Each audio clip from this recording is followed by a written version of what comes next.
por que eu faço isso, como eu faço isso e o que eu vou proporcionar para essas pessoas. E essa é outra fatia de pizza, sei lá, vamos chamar de pizza. É para você entender, dentro das organizações, por que a gente trabalha dentro de empresa, os porquês com os donos da empresa, ou as pessoas que têm maior cargo ou mais responsabilidade, porque elas têm mais contato com a essência do que é do que é a empresa, do que é a pessoa. Então, se a gente souber, através desse topo, qual é o propósito, como a gente vai trabalhar essa essência, a gente consegue disseminar isso com muito mais facilidade para esses outros setores e, com consequência, para as pessoas que trabalham com a gente. As pessoas que trabalham com vocês, elas trabalham porque elas gostam do trabalho, porque elas acreditam no seu trabalho, ou elas trabalham porque elas precisam de um salário, precisam se alimentar. Analisa a sua equipe também, entenda tudo isso dá evidência para a gente entender como a gente está trabalhando. Então, comece esse exercício dentro de casa mesmo. Tem alguma dúvida? Alguém gostaria de fazer um comentário? Noah?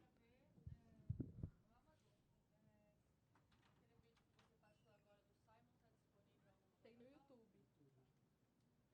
É um vídeo já antiguinho. Mas é muito bom.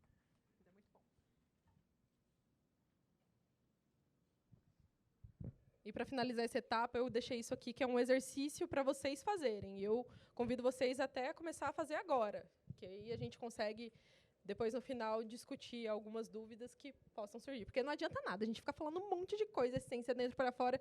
Putz, vou sair daqui e não vou lembrar bodega nenhuma do que eu disse. Então, é legal a gente começar já a tirar do plano das ideias tudo aquilo que vocês estão pensando durante a apresentação e escrever num papel mesmo. E eu falo sempre de escrever num papel porque se a gente deixa tudo na nossa cabeça, coitadinho do cérebro, né, gente? Então, vamos criar o hábito de escrever tudo o que a gente quer, de documentar, de certa forma, tudo aquilo que a gente acredita num papel. E aí vai ter essa segunda etapa, que eu não sei porque eu não vi nesse slide, que é uma tarefinha, na verdade, para depois. Cria uma agenda. E nela você coloca a sua história, seus desejos, seus anseios. Eu indico que vocês comecem a contar essa história de quando vocês eram pequenos. Qual era o sonho de vocês? O que vocês gostariam de fazer? Eu queria ser bruxa, gente. Não tem muito a ver com o que eu faço hoje, mas tem algumas coisas que dão indícios das coisas que eu trabalho hoje. Então, comece escrevendo, vá se conhecendo ali. O que você gostava de fazer? Qual era a brincadeira mais divertida? Tem crianças que adoram joguinhos de estratégia. Isso já dá evidência de como essa criança virou um adulto estratégico? Dá evidência. Então, criem o hábito de escrever suas ideias, seus sonhos, seus desejos, seus anseios, suas preocupações dentro de um papel, que isso dá muita evidência de quem você é. E tem um outro exercício que eu costumo fazer muito, que é para a gente olhar as nossas redes sociais. Quem são as pessoas que vocês seguem? Por que vocês seguem essas pessoas? O que essas pessoas têm para colaborar com você? Por que você olha os stories dela todos os dias? Isso também dá evidência do que a gente busca ou da forma com que a gente gostaria de ser visto. Isso dá tendência de comportamento também. E agora acho que a gente vai fazer uma pausa para tomar um cafezinho, né? Querem fazer pausa ou continuar? Continua? Opa!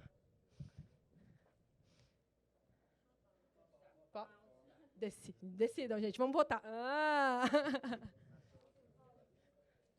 Pausa? Por isso eu fiz dessa forma, que era justamente para vocês pensarem nos porquês e... que é muita coisa! Quanto a gente para? Uns 10 minutos? 10 minutos, gente. Pausa na sessão. Brincadeira. Quer que eu deixe este homem?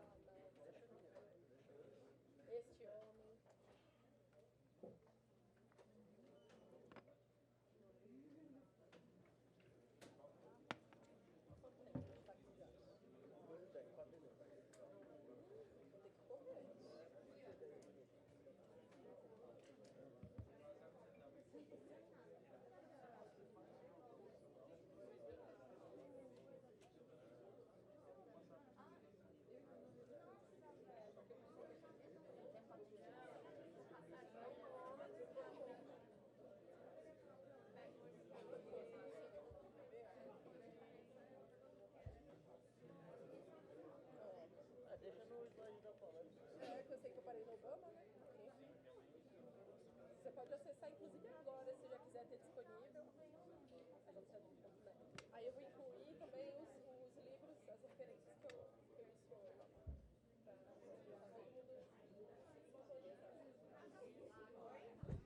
Ah, gente, eu vou deixar nesse slide, para quem quiser deixar salvo já, a apresentação está nesse link.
Então tá bom.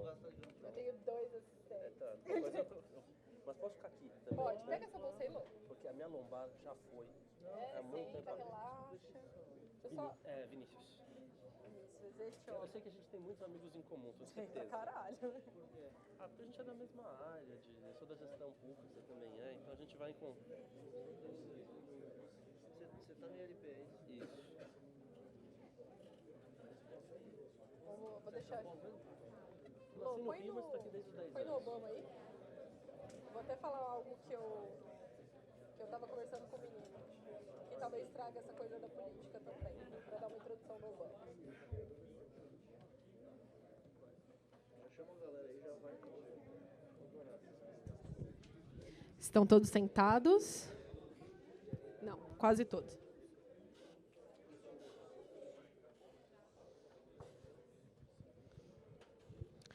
Antes de chegar no case deste homem, que eu sou fã, e quando eu fui estudar ainda mais para poder trazer esse case para vocês sobre a vida política dele, sobre toda a estrutura que ele criou para ser eleito, eu fiquei mais apaixonada ainda. Se é que é possível, gente.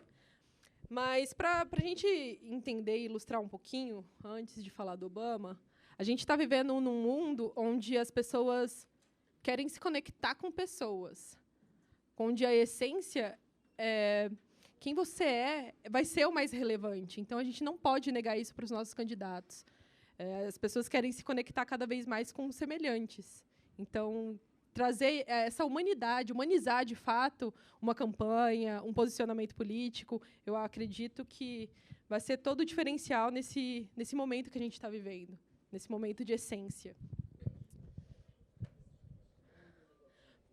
Primeira coisa, isso aqui é uma pintura do Obama feito... pintura a óleo, eu acho, não tenho certeza. E isso aqui já dá indício também da personalidade, do posicionamento dele. Eu convido vocês a procurarem qual candidato, qual político, qual presidente dos Estados Unidos tem uma pintura ou uma imagem que não tem uma gravata.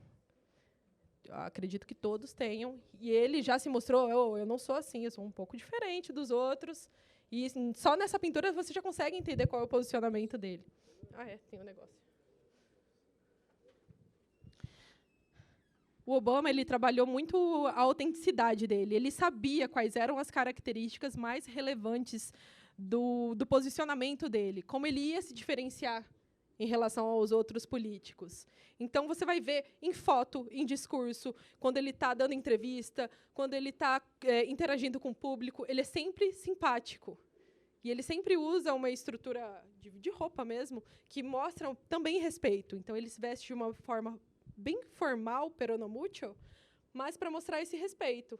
Então, ele sempre está sorrindo. E é muito engraçado, porque eu nunca tinha visto, e eu consegui acompanhar ao longo desses anos, fotos de político onde o cara está rindo, onde o cara está tipo, fazendo uma brincadeirinha.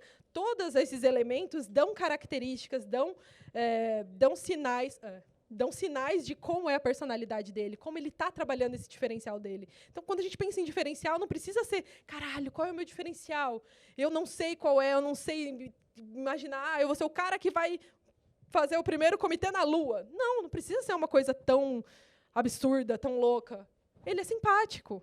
Ele sabe que ele é simpático, e ele usava muito bem isso. A expressão corporal dele sempre foi a mesma ao longo dos anos. E é por isso que a gente fala, a gente não cria um político produto. O político tem que ser aquilo que ele é, tem que respeitar isso, porque senão não se sustenta. Como que você consegue sustentar uma máscara que colocam em você durante 8 anos? É meio difícil, né? Então, se você não fideliza, não entende o que você é e quem você é, fica muito difícil você conseguir levar isso ao longo do tempo. Então, se você analisar a expressão corporal dele, é sempre a mesma. Ele sempre fala, mexe muito com as mãos, nunca olha para as mãos. Então, ele sempre tenta passar uma tranquilidade, um jeito. E o olhar dele, ele com certeza sabe disso, porque eu acredito que o branding e o marketing dele foram os melhores feitos e inspiraram uma geração. Até hoje, no Brasil, ninguém conseguiu fazer o que ele fez. E eu acho que a gente está lutando para chegar lá, né? O olhar dele é muito impactante. Ele sempre tinha uma coisa no olhar que prendia as pessoas, e ele sabia disso. Então, ele usava isso muito bem nos discursos dele.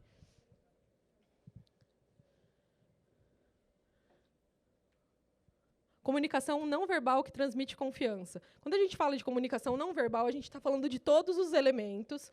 Eu falei do exercício da primeira impressão. Todos os elementos não verbais que transmitem confiança. É a roupa, é o jeito que você se porta, é a forma com que você se comunica, é a forma... É tipo, o que as pessoas acham de mim? Como eu posso melhorar essa minha comunicação? Você trabalhar esse elemento da sua comunicação não verbal e entender como você vai fazer com que aquilo dentro, lógico, vou sempre bater nessa tecla, dentro daquilo que você acredita, vai ajudar você numa campanha, num debate. No debate, putz, é essencial. O Dória fez isso no... Não que eu acredite que o brand dele seja o melhor exemplo, mas na campanha de prefeitura, eu acho, ele se vestiu conforme nos debates da mesma forma com que ele ia na favela. E ele dizia por quê? Porque eu acredito que eu tenha que ser isso aqui sempre. Então, ele trabalhou isso aí é uma comunicação não verbal, mas que ele fomentou e transformou até numa estratégia durante a eleição. Uma das coisas mais fantásticas, para não dizer foda... eu disse foda. O Obama não fez só o branding dele. Ele alinhou com o branding da mulher dele, gente. Isso aí foi, eu juro. Quando eu percebi isso, eu fiquei em desespero. Eu falei, caraca, que homem foda! Ele não faz sozinho. Ele tem a mulher dele ao lado dele. E você vai reparar que sempre eles têm... A forma com que eles se comunicam, a forma com que eles se vestem, tudo isso está muito bem alinhado. É tipo o casal perfeito, os queridinhos da América. Eles conseguiram fazer isso. E eu acho que antes não existiu um casal tão fantástico quanto eles. Ou seja, ela... Okay. O Kennedy era... Eu pensei em trazer o case dele, mas preferi algo mais atual. Porque a Onassis... que é fantástica. Me inspirei muito nela. E quando você faz isso, que a gente chama de co-branding, a gente traz para a gente as pessoas que também podem colaborar para aquilo, a gente consegue transformar nosso discurso em algo maior. Então, ele não fez a campanha dele sozinho. Todo mundo estava olhando para ela. Ela ia ser a primeira-dama. Então, ter isso alinhado com os valores, com tudo que a gente está querendo pregar, putz, faz um diferencial do caramba. Eu juro, eu me emocionei fazendo esse case, porque que casal... o último discurso. Tem que clicar nesse, porque eu não consegui pegar Ao longo de todos os anos, todas as campanhas, o Obama disse, yes, we can. No último discurso, ele fomentou, ele disse novamente qual era a grande promessa dele ao mundo, que não era. A grande promessa dele ao mundo não era ser presidente, é outra. Porque fui presidente 2 eleições, 2 vezes. O que eu vou fazer na minha vida? Não tem mais propósito? E é por isso que eu falo do porquê. A gente tem que entender qual é a nossa questão. Então, no último discurso, ele disse, yes, we did. Sim, nós fizemos. E vamos continuar fazendo. E fez. Que depois eu mostro. Põe aí, dá o play, por favor. Eu me emociono. Me diz uma coisa. Onde é que você coloca aquele dinheiro extra que aparece para você? My fellow Americans, it has been the honor of my life to serve you. I won't stop. In fact, I will be right there with you as a citizen for all my remaining days. But for now, whether you are young or whether you're young at heart, I do have one final ask of you as your president. The same thing I asked when you took a chance on me 8 years ago. I'm asking you to believe, not in my ability to bring about change, but in yours. I'm asking you to hold fast to that faith written into our founding documents, that idea whispered by slaves and abolitionists, that spirit sung by immigrants and homesteaders and those who marched for justice, that creed reaffirmed by those who planted flags from foreign battlefields to the surface of the moon. A creed at the core of every American whose story is not yet written. Yes, we can. Yes, we did. Yes, we can.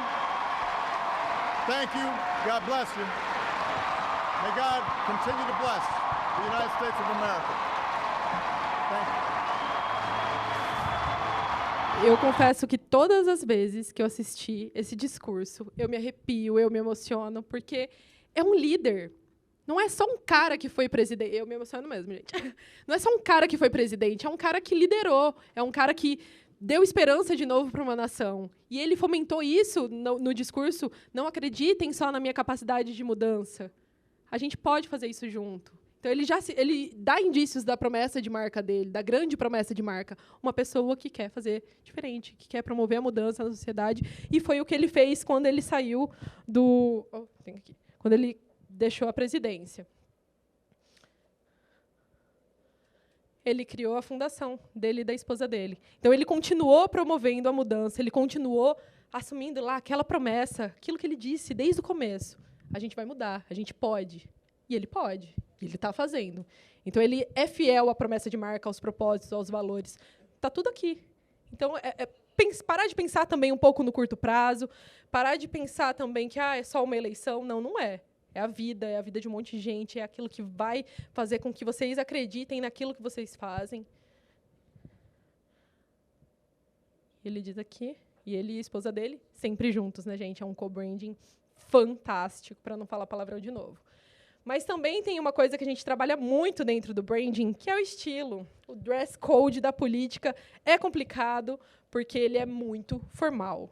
Inclusive, eu vesti essa roupa hoje não foi por acaso. Geralmente eu uso blazer.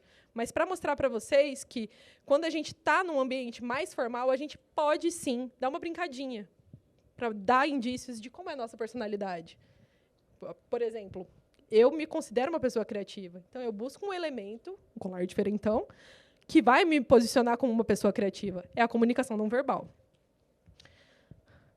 Além de ser um cara incrível, ele se vestia bem para Dedéu.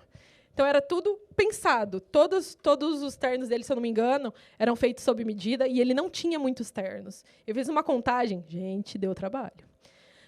Vasculhei toda a internet, todos os discursos disponíveis que eu conseguia acessar, e eu conto que ele tinha, no máximo, 10 ternos, incluindo o smoking, que é o traje mais formal para evento de gala. Então, assim, não precisa ter um closet gigante do tamanho do universo, gastar 100 bilhões de dólares. Você consegue fazer isso com menos. Se o Obama fez, por que a gente não pode? Yes, we can. Lembra que eu disse da irreverência deste homem? Olha isso. Ele está dando indício da personalidade dele numa foto besta, que não é tão besta assim. É um ponto de contato de um monte de gente. Virou case. Está sendo meu case hoje. E olha a roupa. Muito parecida com essa daqui anterior, não é? Se duvidar, a gravata é diferente. Não tem muitos ternos. E cadê? Deixa eu ver se está aqui o traje de gala dele. Ah, não está. Sem gravata, dando indício também. Pô, eu sou um político descolado, né? Dando um ar de juventude. Então, tem toda uma comunicação dentro da linguagem de vestuário, quebrando o protocolo do dress code. Esse smoking, em uma entrevista, ele disse que usou, durante os 8 anos, o mesmo smoking. Então, pô, além de tudo, você pode usar... Como é louco isso, né? Quando a gente se entende, a gente sabe como se posicionar, você pode usar isso até como uma artimanha. Sou sustentável, sou isso, sou aquilo. Você consegue usar esse discurso do porquê que você está usando a mesma roupa todos esses anos, ou qualquer outro elemento, trazer para uma realidade diferente, entender como isso sem ferir seus valores, né? Porque é verdade. Steve Jobs era camiseta, é verdade. Estava tentando lembrar. Ele falava para ele não perder tempo escolhendo roupa. Tem um filósofo que eu esqueci o nome dele, que ele só usa camiseta branca o tempo inteiro, camiseta branca, porque ele falou, não, por que eu vou perder tempo? Talvez tenha sido inspiração dele, escolhendo 1000 roupas. Podia ser a minha inspiração também, né? Nossa. Mas não faz parte da minha promessa de marca, droga. O dress code na política é muito tradicional, mas isso não é desculpa nenhuma para você deixar de trabalhar essa forma de comunicação, esse ponto de contato, na verdade, né, durante a campanha ou seu mandato. Aqui eu trouxe um exemplo do Justin Trudeau. Assim fala? Trudeau. Ele é um dos primeiros ministros Ai, meu Deus, do Canadá, e eu verifiquei que ele é um dos mais jovens. E como que dentro de uma linguagem, de uma comunicação, de um dress code tão formal, ele ia conseguir transparecer isso? Ele pensou em usar meias. Olha que coisa besta, uma meia. E uma meia que dá todo um toque, dá todo um porquê, e explica, e dá indícios de que eu sou uma pessoa jovem, não sou. É o posicionamento. Ele quer ser visto como essa pessoa jovem. As meias. E virou assunto no mundo inteiro. Olha que loucura.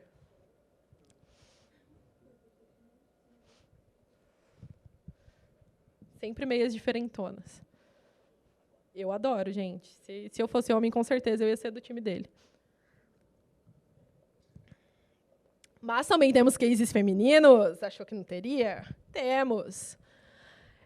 Ela é uma política americana e, dentro do código de roupa dela, ela descobriu que usar o batom vermelho poderia levantar até uma bandeira. Então, ela deu numa entrevista na Elle, se eu não me engano, explicando que ela usa batom vermelho para falar do lado feminino da mulher, porque, né, dá uma sensualidade, mas também para dizer, não é porque eu estou usando batom vermelho que eu sou uma vagabunda. Então, ela quebrou essa barreira desse julgamento, que deveria ser, com certeza, é muito comum nos Estados Unidos. Aqui eu acho que a gente é mais desligado com isso. E criou um conceito por trás. Então, toda menina que trabalha no ambiente formal, ela se sente tranquila de usar um batom vermelho, de repente, porque tem alguém que é do ambiente formal e que representa valor. Um simples batom vermelho representa valor. Um batom vermelho virou o diferencial dela. Um batom vermelho comunica a marca dela. O batom vermelho comunica a forma com que ela vai tocar os projetos dela. Para vocês entenderem que o diferencial não precisa ser um bicho de 7 cabeças. Pode ser uma coisa muito simples.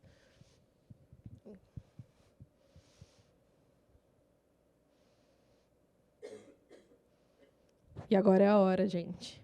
Vou dar aqui para vocês os primeiros passos. Passos muito simples que vocês possam começar a trabalhar a marca pessoal de vocês. Primeiro de tudo, isso aí no marketing também é muito usado, que marketing e brand são 2 modelos de gestão diferentes, um complementa o outro, mas são 2 modelos de gestão diferentes. Você precisa conhecer o seu mercado, o seu público e buscar insight. Por que eu coloquei insight?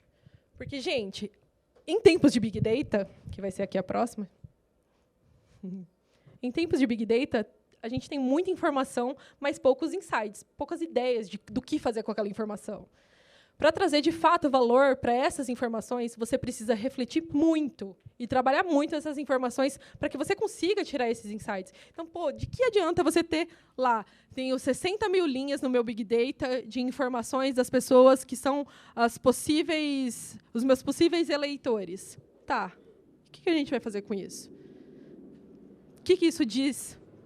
O que isso me diz de como eu vou trabalhar essa estratégia? Então, a gente se debruça de verdade em cima de todos os dados para que a gente consiga ter ideias, ter insights do que a gente pode fazer com tudo isso. Porque dado todo mundo tem. Agora, a ideia aí é uma coisa um pouco mais complicada. O que você tem de diferente? Isso aí é algo para vocês levarem para casa, levarem para quem vocês representam. O que você tem de diferente? Começar a trazer isso para a consciência. Qual vai ser o meu diferencial dentro dessa construção? O que eu vou trabalhar? O que eu vou fazer para trazer a consistência? Porque quando a gente fala de consistência, é o lance de até, às vezes, parecer um pouco redundante quando a gente está bolando a estratégia. Vocês viram que eu falo muito de dentro para fora, de promessa de marca, de valor, de essência, de tudo isso eu falo todo momento, porque isso é importante para você trabalhar dentro do seu branding. Então, eu vou falar muito mesmo. Se vocês não entenderem isso, não vai adiantar de nada, né? Então, você entender o seu diferencial é aquilo que você vai falar pra caramba para que você consiga ter consistência. Sua mensagem é alinhada com o seu propósito. Qual é o seu propósito de marca? Como você tem trabalhado essa comunicação, essa mensagem que você está enviando para os seus eleitores?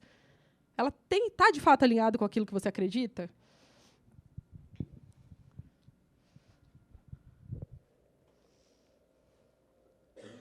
O que você publica traduz a visão que você gostaria de passar? E aí é outra coisa para vocês depois fazerem uma autoanálise. O que eu estou publicando está, de fato, comunicando a forma com que eu quero que as pessoas me vejam? As pessoas vão conseguir, se elas entrarem na minha rede social agora. Quem quiser até fazer esse exercício, é super válido. Se entrar na rede social agora, eu vou conseguir saber o que você faz, quais são os seus valores, qual é a sua promessa de marca. E, gente, promessa de marca não precisa ser algo escrito. É igual eu falei no slide da plaquinha lá, vote em mim. Não é algo que você precisa verbalizar o tempo inteiro. Existem formas mais sutis e que sejam muito mais leves para as pessoas consumirem. Então, você não precisa ficar toda hora, vote em mim, você faça isso, faça aquilo. Não, existem maneiras de comunicar isso. Construa histórias que representem, de fato, a sua proposta de marca. Não é só fazer um storytelling lindo, maravilhoso, está em alta, todo mundo adora, todo mundo fala disso dentro do marketing. Pô, faz storytelling. Mas o storytelling que a gente está fazendo, se é que está fazendo, tem sentido para mim? Faz sentido para tudo aquilo que eu estou pregando? Vai agregar valor? As pessoas vão entender qual é a minha proposta, qual é o meu propósito, a partir desse storytelling?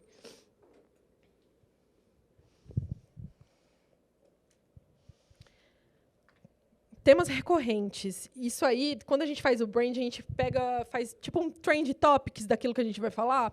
Então, assim, eu vou falar sempre de saúde não, de meio ambiente, vou falar de estratégias para reflorestamento. Então, eu vou sempre falar daquilo de uma forma recorrente mesmo. Eu não vou falar só de saúde. Temos que melhorar a saúde. É muito raso. Navegue em águas mais profundas. Você tem ferramenta para isso. Você tem como entender o que, de fato, dentro da saúde, é aquilo que eu acredito, é aquilo que eu acho que vai ser essencial para que a gente trabalhe nas minhas propostas e transforme isso em um tema. Levante mesmo essa bandeira. Isso vai te ajudar a ter mais consistência. Isso vai te ajudar a ter mais consistência dentro daquilo que você está pregando, daquilo que você está falando. Porque a pessoa vai falar assim, gente, sempre... E algo que talvez aconteça com vocês, quando começar a fazer esse trabalho, é uma perda de seguidores num primeiro momento. É normal. É normal quando você começa a trabalhar. Porque antes não tinha tudo claro. De repente, a pessoa viu, mas não é aquilo que eu quero. Tudo bem, tá bom. Tem pessoas que estão... Tem público para todo mundo. Isso aí vocês podem ficar tranquilos.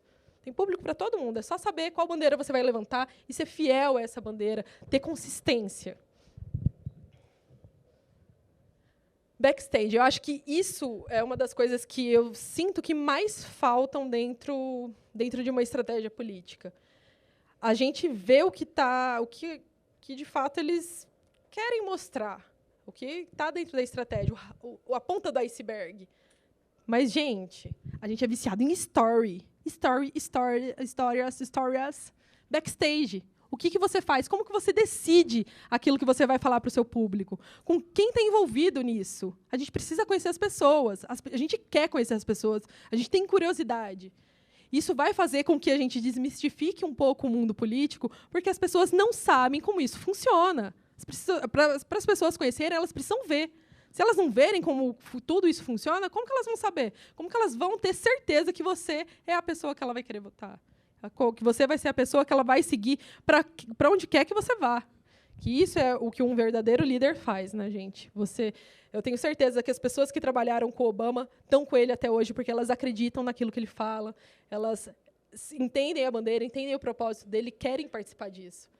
Porque quando a gente quando a gente inspira as pessoas de verdade, quando a gente entende tudo isso que eu falei aqui, a gente faz com que as pessoas queiram fazer parte disso, fazer parte da nossa história. A gente gosta de ter significado na nossa vida, mesmo que isso seja inconsciente.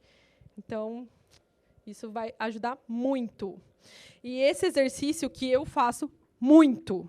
Quando a gente cria as postagens, a gente faz várias versões, para que a gente entenda. Isso faz ou não faz sentido dentro da minha proposta de marca? É um exercício super simples. É tipo o teste A e B, exercício de A e B. E funciona pra caramba. Às vezes você tá lá, estou num dia vermelho, mas a minha bandeira é azul. A minha proposta de marca é azul.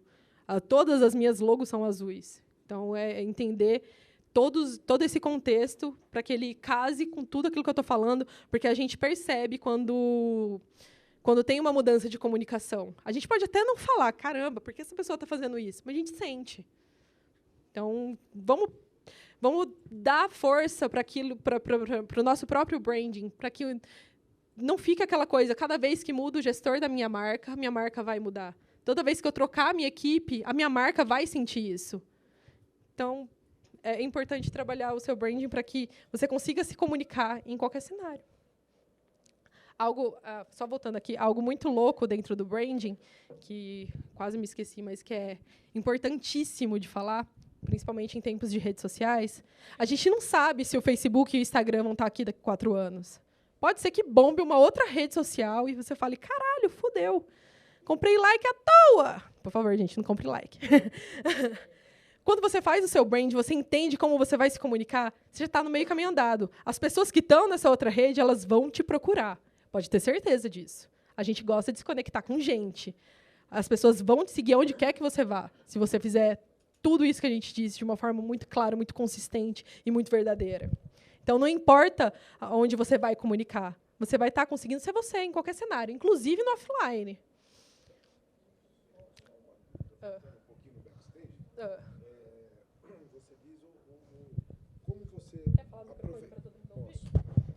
Como aproveitar o backstage, como isso se torna uma ferramenta, né? A produção, o trabalho, você divulga o dia a dia do teu produto, né?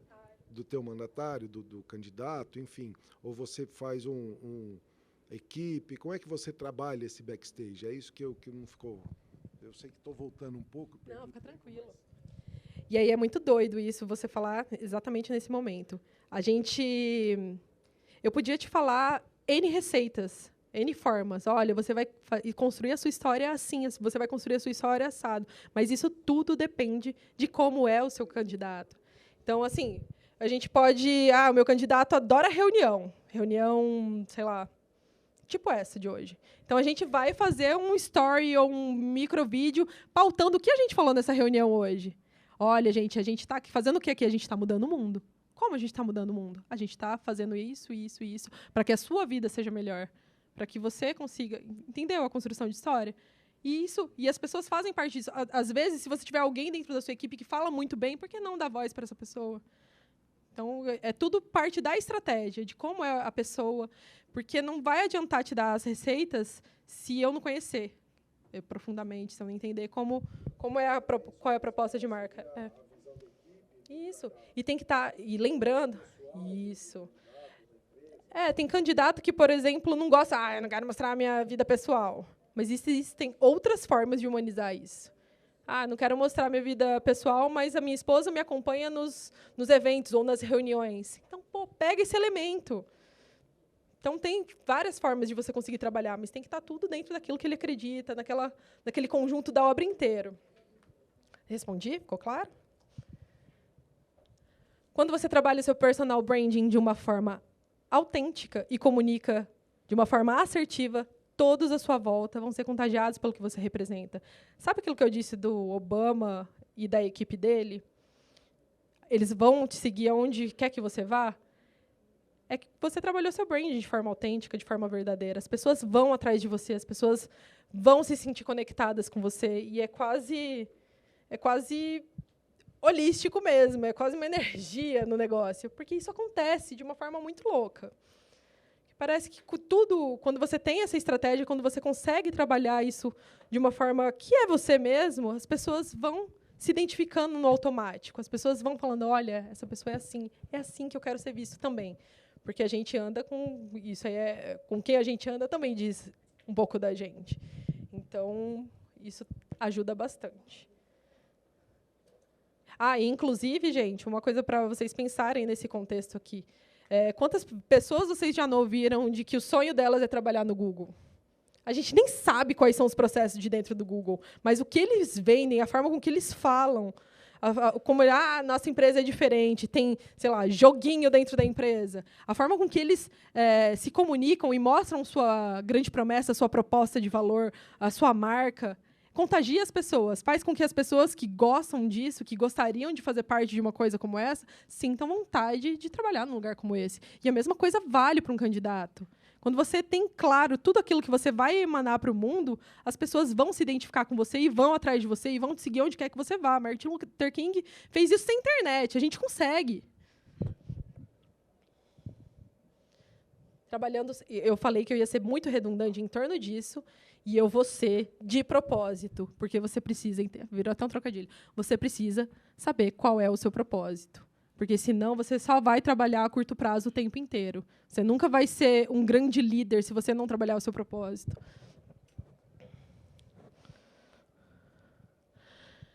E sua marca não veio para esse mundo por acaso. Ela tem a sua razão de existir. Se mantenha fiel a esse propósito, respeite a razão de existir da sua marca. E eu falo isso porque, quando um candidato é eleito, ele tem muitas escolhas para fazer, muitas. Existem propostas, existem coisas que, às vezes, ele não quer fazer, ou que ele não acredita, ou que, para ele, seria um pouco difícil por questões de valores pessoais.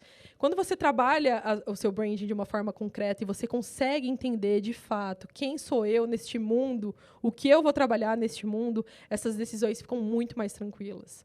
Porque você vai saber qual bandeira você vai erguer, você vai saber estrategicamente o porquê você vai escolher, talvez, algo que você não acredite tanto. Dentro de você, isso vai estar muito explícito. E isso vai fazer com que seja mais fácil também você comunicar. A gente teve o caso da Tabata, que votou na reforma da Previdência, né? Para ela, estava muito tranquilo, mas para as pessoas que votaram nela, não ficou tão tranquilo. Então, talvez, tenha um detalhe ali que está faltando. Então, tem alguma coisinha ali que ela precisa comunicar melhor. Porque para ela ela ficou super tranquila na hora de comunicar aquilo, mas para o público dela não. Então, só para vocês entenderem a importância de você trabalhar a gestão da sua marca. Isso traz muita clareza, muita tranquilidade para você trabalhar todo o resto. E essas são as minhas redes sociais e da agência que eu trabalho. E muito obrigada. E se vocês tiverem dúvida, eu vou ficar aqui até responder a última.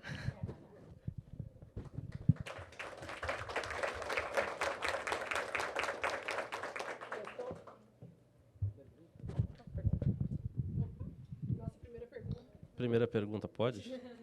A gente também tem dúvida. Eu queria saber sobre transição de marca, ou transição de, por exemplo, de carreira. Você tem um propósito e muda de propósito. Como é que você... fazer essa transição para esse público que te acompanha? Impactos, é fácil fazer, não é fácil? Porque você, imagina, né? Você está de... Eles estão acostumados a te ver heavy metal, depois você é bossa nova. Sei lá.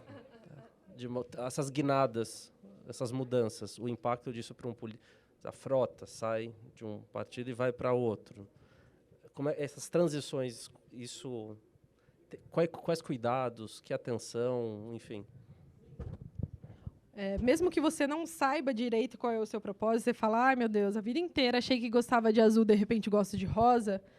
Inconscientemente você já sabe. É aquilo da promessa de marca, que mesmo que a gente não saiba o que a gente está comunicando, a gente comunica.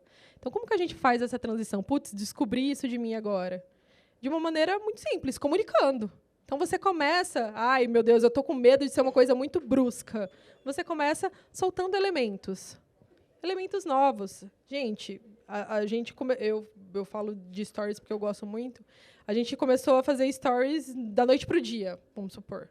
Como que eu vou comunicar para as pessoas que isso aí é bom se eu comecei a fazer agora? Entende? Então, você vai soltando elementos. Olha, gente, eu descobri que isso é legal, que azul é melhor, que heavy metal não é tão legal quanto bossa nova. E isso você não precisa fazer verbalmente. Você pode ir soltando elementos mesmo, dando indícios sutis de como você está mudando. É como a gente acompanhar nosso crescimento. Quando a gente vai crescendo, a gente vai mudando. Então, é uma forma sutil. A gente não cresce da noite para o dia, a gente vai crescendo. E a mesma coisa é quando você tem que realinhar o seu propósito de marca. Isso acontece bastante, infelizmente. Deveria acontecer menos. Mas você tem que ir usando da sutileza mesmo. Até para as pessoas não estranharem e falarem, caraca, e agora? Gosta de rosa mesmo? Não era azul? Então, você tem que ir com calma, porque a gente sente uma mudança de comunicação. Mais perguntas? Dá para entender? Às vezes eu fico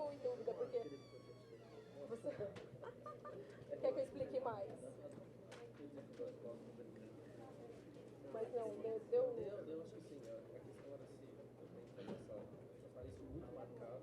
Não, Acho que é um processo lento. você não abandona uma roupa de um dia para o outro. Ah, verdade. Vai, fala aí. Não, era a questão assim, que a gente estava pensando, será que ficou satisfeito com a resposta? Será que ele entendeu? Eu falei, então nada brusco, né? A gente trabalha com sutilezas para que o processo ele tenha, não sei, solidez. Esse processo, e é normal perder seguidores, né? E eu vou falar até de mim mesmo nesse processo. Eu não fazia um trabalho de rede social e eu trabalho com marketing, então Casa de Ferreira, espeto de pau? Sim. Só tinha meu Instagram era totalmente pessoal. Quando eu comecei a trabalhar, o que teve de parente reclamando, vira blogueira! Porra, gente! Eu trabalho com isso! Mas como assim? Eu tenho agência há mais de 5 anos. Esse ano foram descobrir que eu tenho uma agência. Só para vocês entenderem como isso... quando você vai fazendo essa construção, e eu não comecei a fazer as postagens pra caramba, não postava com muita frequência, eu fui aos poucos. E aos poucos a minha rede social foi mudando. Hoje eu tenho mais de 80%, não são parentes, que bom, né? Senão a família ia ser muito grande. São pessoas que trabalham na área ou que sentem necessidade de conhecer algo na área. Então, estimular também estimular o público também ajuda muito. Então, quando, por exemplo, você vai virar professor, você é professor, né, na verdade, mas vou usar esse exemplo. Vou trabalhar agora dando aula. Então, você começa a estimular, gente, quais são as suas dúvidas em relação ao tema tal, que é o tema no qual eu vou me debruçar. Começa a criar estímulos, para que as pessoas consigam entender o que você está fazendo, o que você está trabalhando. Ficou mais claro agora, será? Mais perguntas?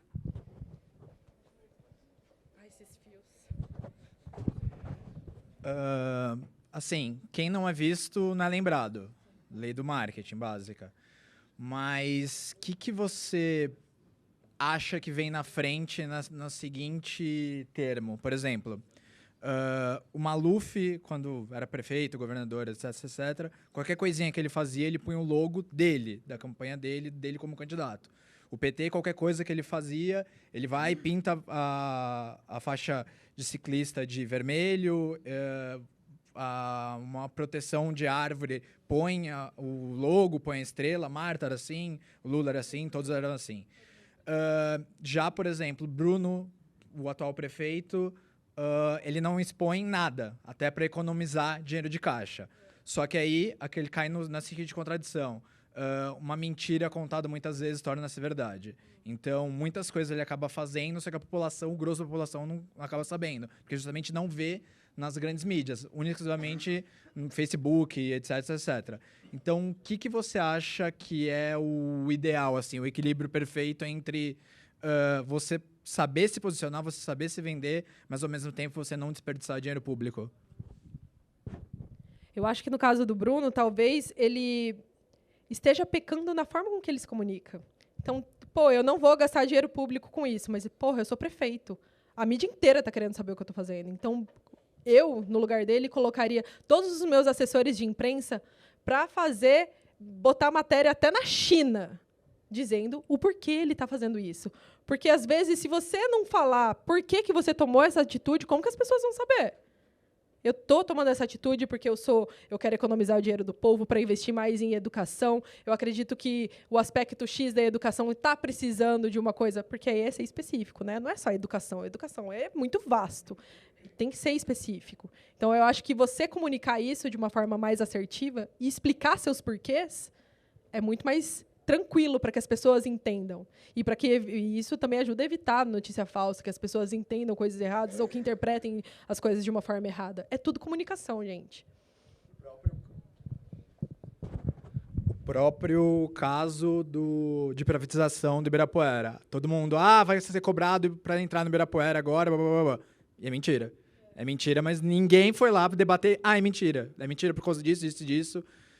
E tá no contrato, tá em todo o processo, só que ninguém da equipe dele se posicionou. E cai de novo no que eu disse. Uma mentira muitas vezes repetida torna-se verdade. E, por exemplo, quer privatizar tudo. Gente, o Central Park é privatizado. E por ser privatizado, mesmo não tá isso no contrato, mas se não estivesse, não é porque vai ser privatizado.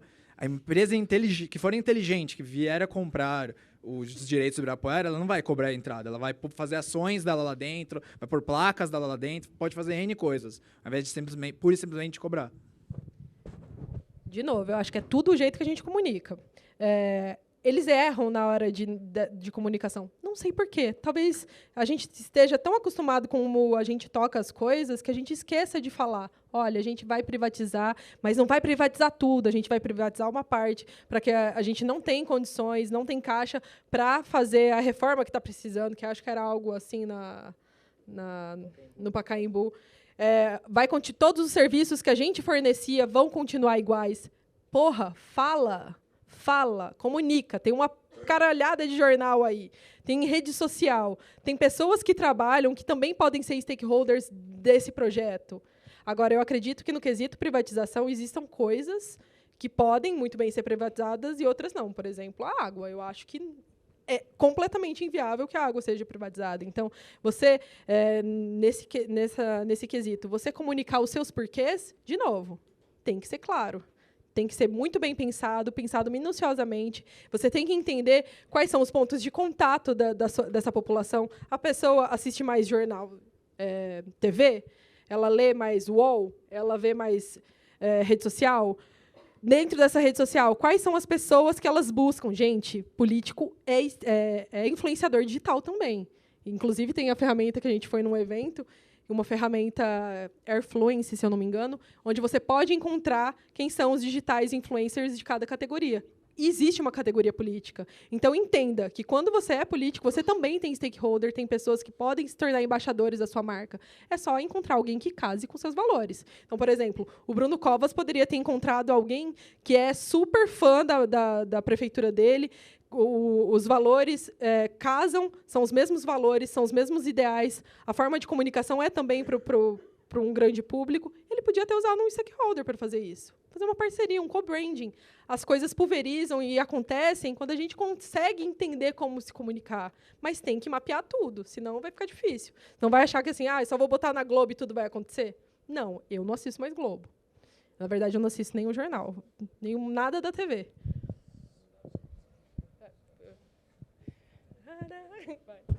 Só para encerrar, meu feeling é que político no Brasil ele só se preocupa com a eleição. Ele gasta rios de dinheiro antes de se candidatar, só que ele eleito ele esquece do povo em todas as formas. Isso é um erro, porque daí lá na frente ele vai acabar tendo que gastar muito mais para dizer o que ele fez, deixar de fazer. E volta a uma das regras básicas do marketing. É mais fácil você manter alguém que já seja fiel ao seu produto do que você criar um novo seguidor para aquele produto. De fato. Eu acredito que, por uma lógica, né, gente? Quando está tendo eleição, ele não necessariamente precisa estar cumprindo com toda aquela burocracia que precisa um mandatário. Porque ele está em eleição, ele está falando, volta aqui em mim de novo. A dinâmica do trabalho muda. Estou certa ou estou errada? Se ele ainda estiver no cargo, não. Se ele estiver no cargo, não.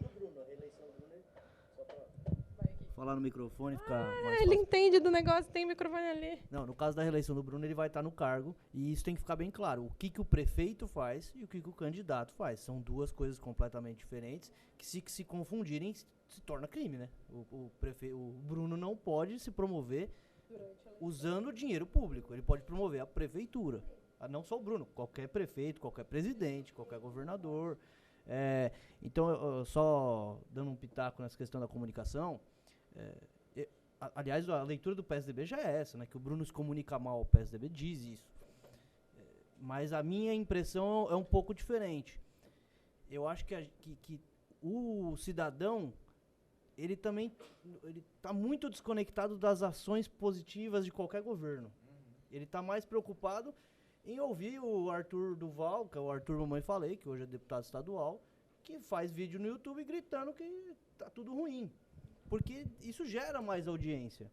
É muito mais desafiante você comunicar ações positivas do que ações negativas.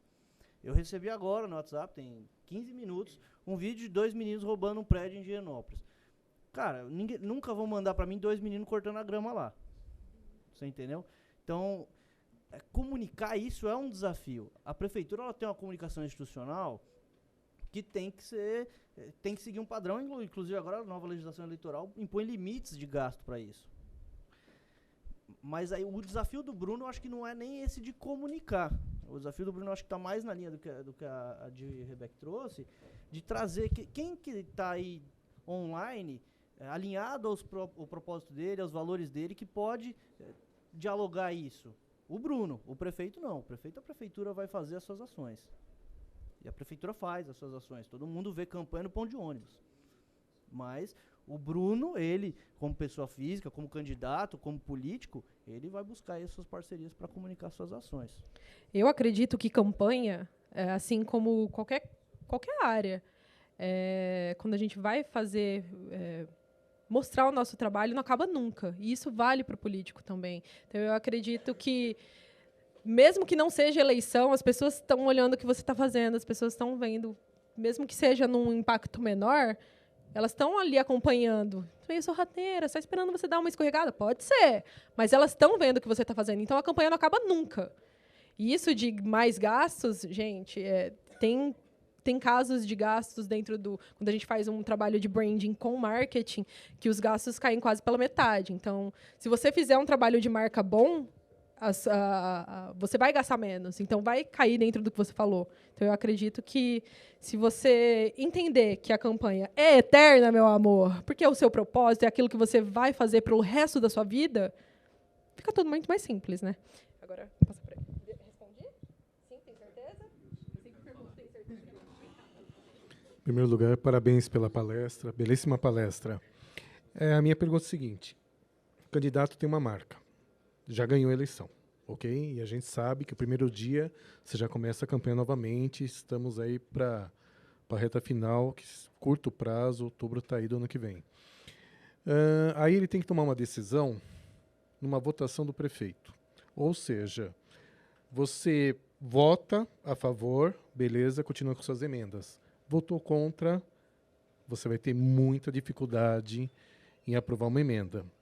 Esse é um fato. Aí você vota a favor, que vai contra a sua marca. Uma coisa que a gente faz é, pessoalmente, na comunidade, a gente trabalha, explica, beleza. Agora, a curto prazo, qual o melhor canal para tentar atingir o nosso eleitorado? Como eu falei, pessoalmente é fácil, porque você está ali, está conversando e acaba convencendo. Agora, numa outra mídia, como fazer e qual o melhor canal? Exatamente. Você precisa entender primeiro quem é o seu público. Acho que todos os candidatos, os mandatários têm você precisa entender. Dentro desse público... eu esqueci de pôr isso. Tem uma ferramenta que é thinkwithgoogle.com. Eu vou inserir nesse slide, depois vocês acessem. Que ela traz pesquisas que dão indícios do que o seu público está consumindo mais. Quais são as bandeiras que eles erguem. Por exemplo, se o público que votou no seu candidato é um público mais jovem, ele vai ter um tipo de comportamento. Ele vai ter certas preferências em redes sociais. Hoje eu descobri, fazendo análise de um cliente, que o público dele ainda está no Snapchat. Ninguém mais lembra o que é Snapchat, mas o público dele está lá. Então, é preciso entender quem é o seu público, entender aonde ele está se comunicando, para que você consiga, de fato, falar para ele: olha, foi por isso que a gente tomou essa decisão, a gente fez isso pensando porque a gente precisa de apoio em X coisas, sei lá. Aí é o discurso que cabe mais dentro de cada questão. Ficou claro? Não sei se chega. Chega. Tem ali, eu esqueço. Eu sou novata com isso, gente. Não? Boa tarde, meu nome é Leandro Lembo, eu pretendo me candidatar e eu tenho uma pergunta sobre vários dos seus temas que foram citados aqui hoje. A minha pergunta é a seguinte: você deu grandes exemplos, citou grandes nomes como Barack Obama, Paulo Maluf, pessoas que estão na mídia e que têm um público-alvo muito grande. Mas no nosso caso, nós não temos esse público-alvo ainda, a gente tem que conquistá-lo. E eu acredito que eles, sendo figuras muito conhecidas, eles podem escrachar o jeito de se vestir, fazer o que bem entendem, como se vestir, criar moda. Mas no nosso caso, a gente vai estar levantando uma bandeira onde a gente tem que representar as pessoas que a gente quer lutar por elas. E a gente não tem como chegar aqui com uma roupa de academia, porque eu gosto de academia. Eu acho que eu tenho que me vestir adequadamente para poder usar a informação e levar com seriedade o que eu pretendo fazer para as pessoas. Como que eu vou levantar essa maneira de ganhar esse público e não perder o meu público, sendo que eu sou uma pessoa nova, um homem que nunca foi visto, nunca foi ouvido, e fazer isso de um jeito limpo, correto, que represente a população, que me defina como líder, que não tire a minha seriedade e que mostre o quão boas são as minhas propostas. Eu não acho que a cor da minha meia ou o jeito que eu pentei o meu cabelo vai mudar a minha proposta e a minha seriedade. E como é que eu vou levar essa informação para o público? Como ganhar esse público sem desagradar um público B? Eu quero ganhar o público A sem perder o público B. E achar essa liberdade nesse diálogo, eu acho que é impossível para um representante, porque a gente não tem que ter liberdade, a gente tem que ter propostas. E como eu vou fazer isso? Encaixar essa liberdade que tanto é falada, sendo que eu não tenho que ter liberdade, eu sou um representante não tem que ser livre, tem que servir a população. Como é que eu vou fazer exatamente isso? Desculpa, não consegui expressar melhor a pergunta. Não, expressou bem pra caramba. Pra caramba! Primeiro você precisa entender o que você acredita. De qual proposta você está falando? A gente pode falar de proposta de armamento e a gente pode falar de proposta completamente contra armamento. Primeiro, a gente precisa entender qual é a bandeira que você ergue, com quem você quer se conectar. Mas se você não tem público, se você não tem nem rede social, se talvez nem a sua mãe converse com você através de um canal, eu falo de mãe porque mãe sempre está atrás da gente em todos os lugares. Você precisa primeiro olhar para dentro, entender qual é a bandeira que eu pretendo erguer. Porque, olha, uma coisa que não dá para fazer é agradar gregos e troianos. Eu gosto muito dos bordões, dos ditados populares, porque eles refletem muito questões da nossa comunicação, do nosso perfil. E eu te garanto, tudo que você vir todo de branco com um tênis diferente está comunicando alguma coisa. Então, você tem crença, você precisa entender quais são suas crenças, quais pessoas você está querendo atingir, para que você possa, enfim, desenvolver uma estratégia que vá atender esse público, que vá atender aos anseios. Nem todo mundo quer a mesma coisa. E você tem que tirar esse peso de cima de você, de achar que um político não tem que querer. O político tem que querer, porque senão ele não vai se conectar com ninguém. Hoje eu quero azul, amanhã eu quero rosa. Pô, é volátil? Como que funciona?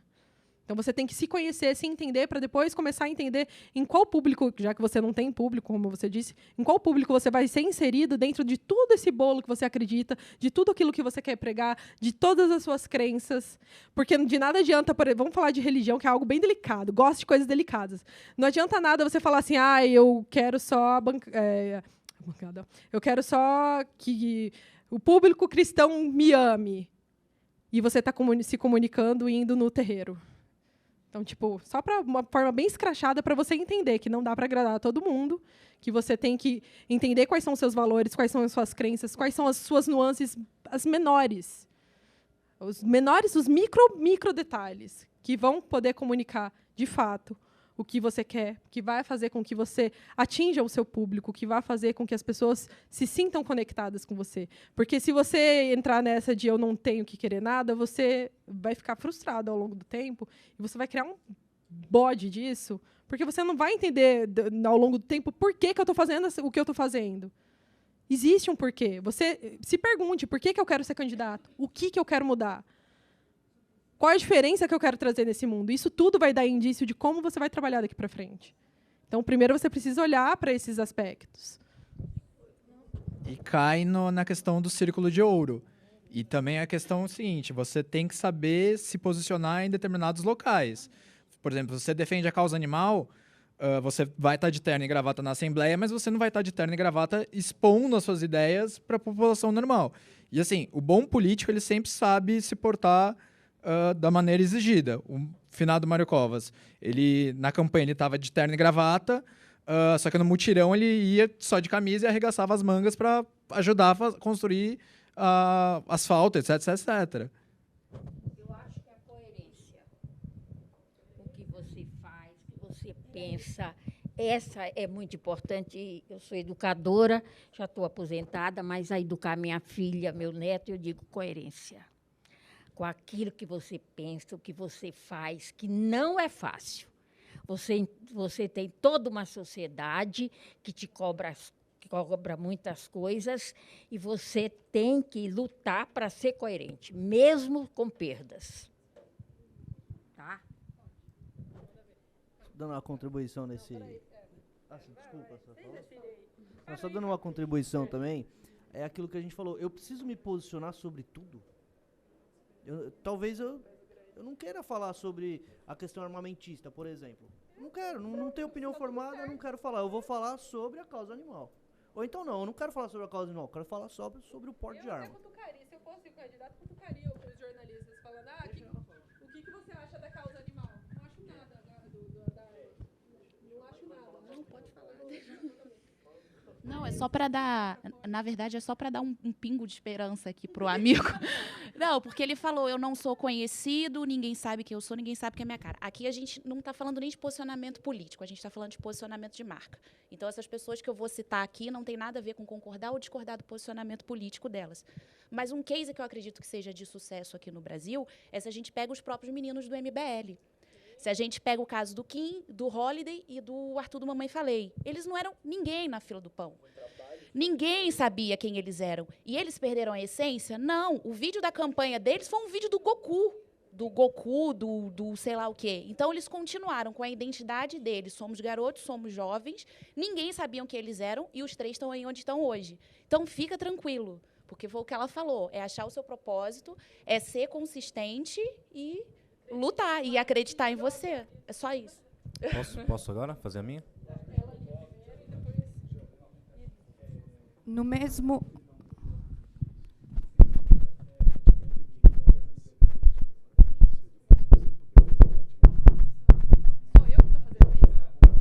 Pessoal, só respeitar a ordem de fala, vamos deixar ela completar. Sim, mas a gente tem sempre que lembrar que tem uma grande audiência pela internet, então sempre usar o microfone.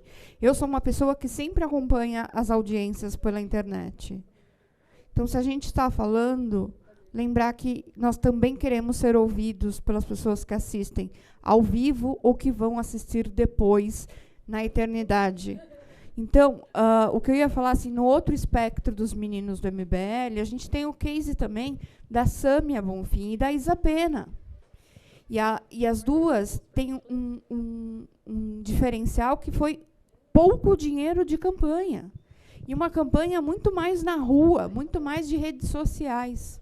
Sempre lembrar do case delas.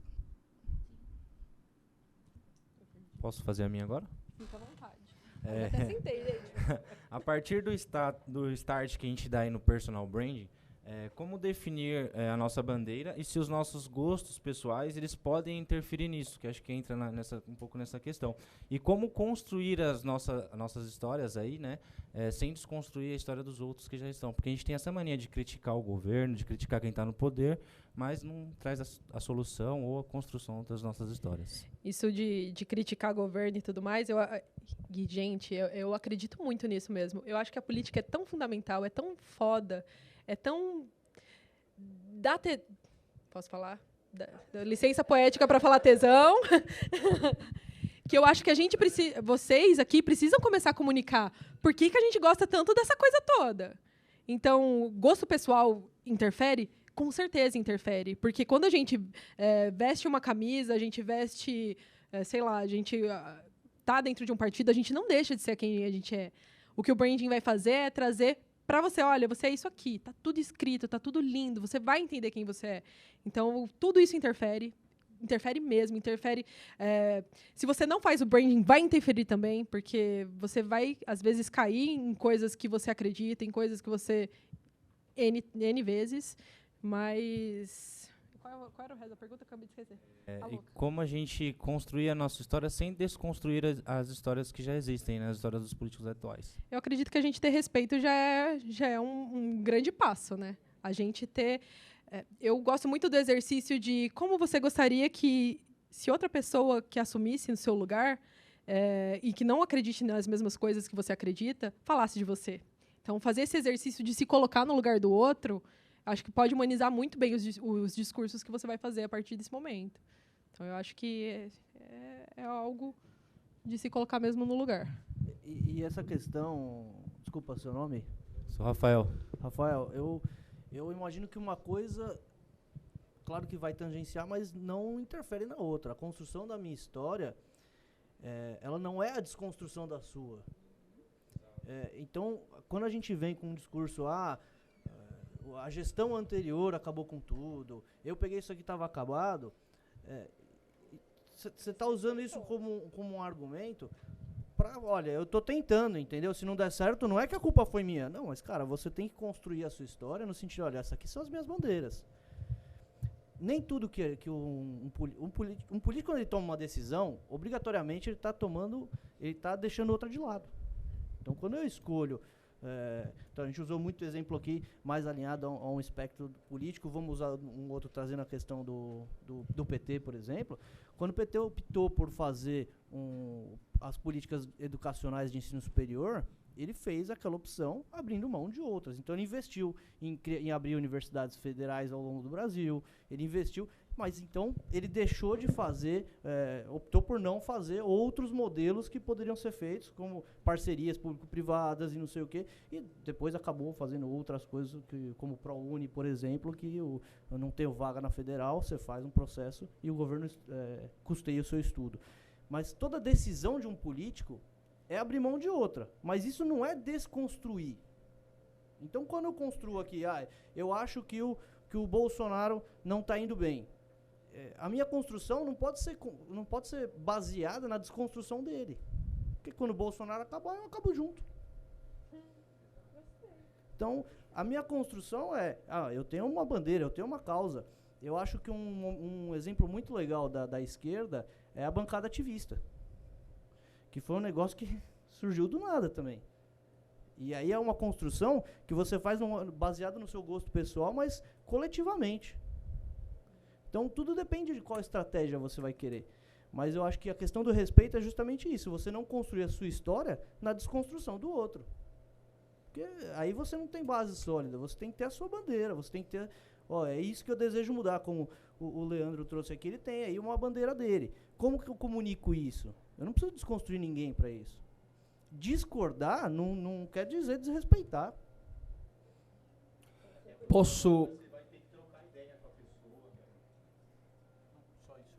Posso complementar o que vocês estão falando aqui?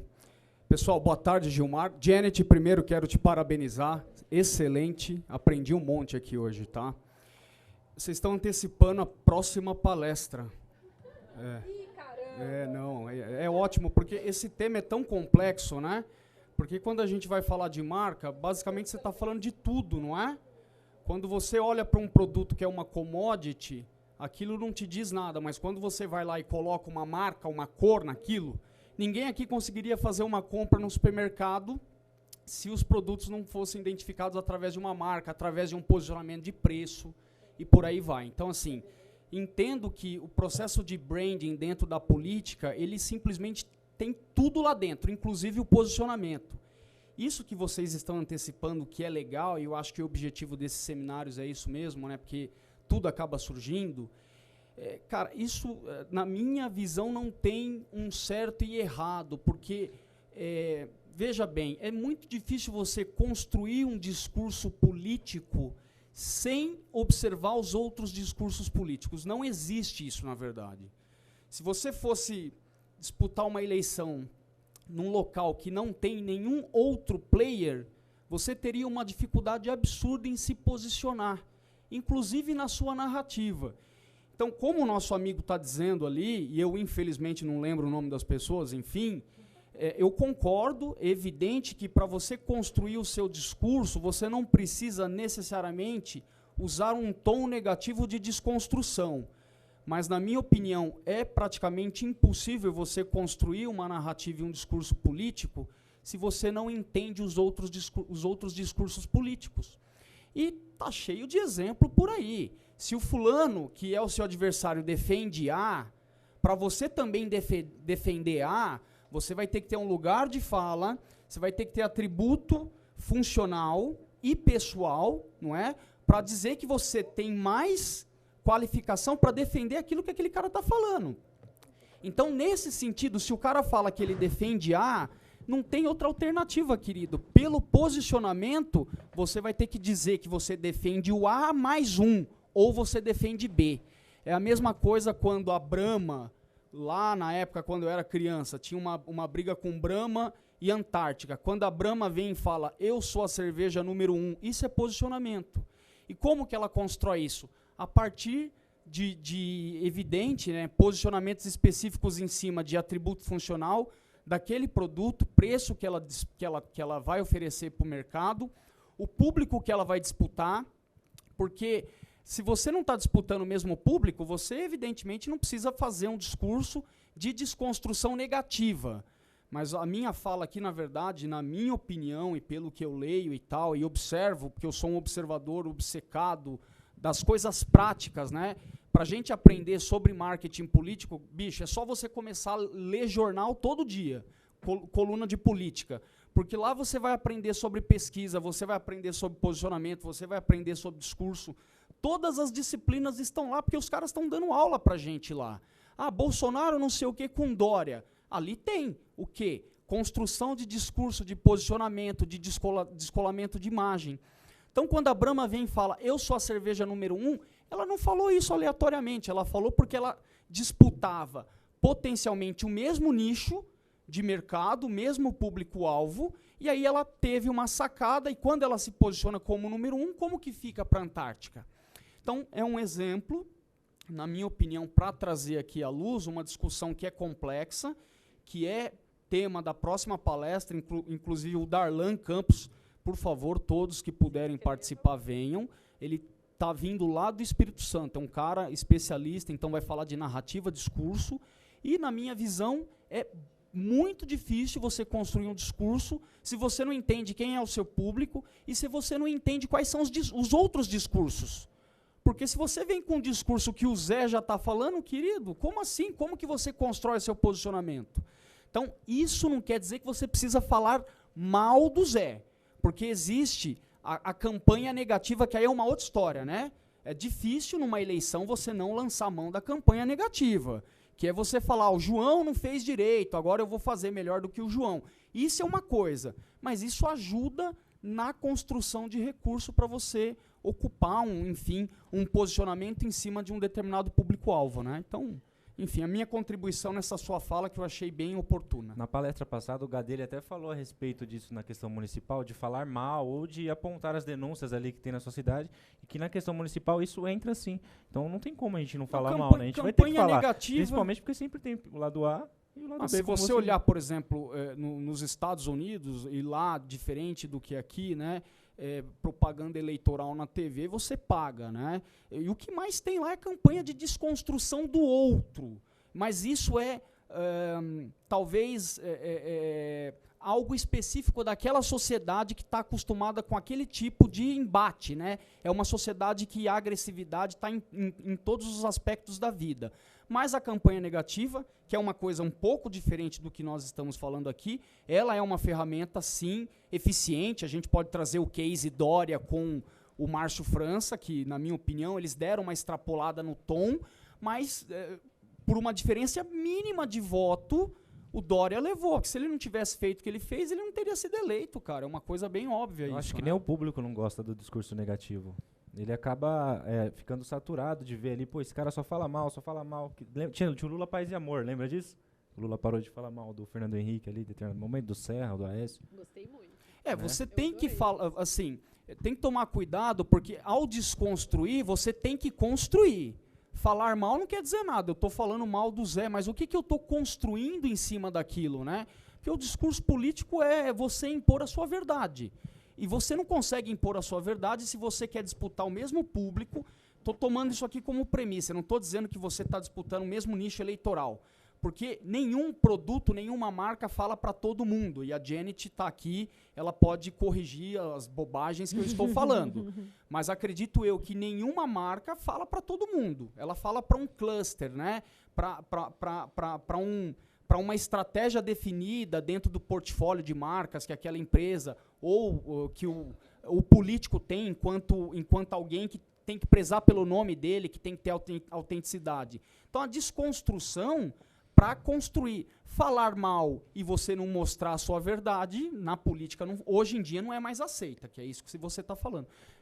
Desculpa, eu só quis, enfim, apimentar um pouco mais aqui, enfim, né? E antecipar que semana que vem o bicho vai pegar aqui também. Ui. Só para me finalizar, essa questão do branding tem a ver com quem sou eu, então. Sim, como se fosse uma entrevista de emprego, você vai fazer aquela redação de quem sou branding é para todo mundo, inclusive para quem precisa de emprego. Como eu vou me posicionar, né? Como tem tanta gente com o mesmo currículo, como ela vai saber que eu sou diferente? E isso da campanha negativa, eu acredito que, se for uma estratégia que você queira usar, tudo bem. Desde que você tem que ter a consciência de que o que você vai fazer não vai ferir com aquilo que você acredita. Se você é o Lula Paz e Amor, você não tem que falar mal das pessoas. Então tem que estar tudo muito bem alinhado, porque aí você vai ter a coerência. Senão, que discurso é esse? Peraí que eu tenho um fio enorme aqui para chegar até você. O Roberto Justo usou muito isso aí naquele programa que ele fazia, né? Quando os candidatos estavam lá, os concorrentes lá para... o aprendiz, Ele me convença por que você quer que eu seja, que você quer que eu te contrate, né? Ele falava muito isso, então ele usou muito o e-brand, né? Imagina, por que você deve ser contratado? Não sei. Tchau, próximo. Tem um monte de gente aí querendo.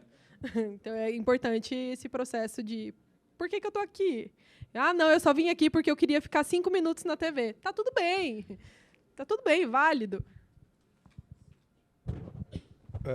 Inclusive, indo no que o Gilmar falou, para você enaltecer essas qualidades, você não precisa depreciar dos outros. E isso, quem geralmente ataca é quem geralmente está atrás.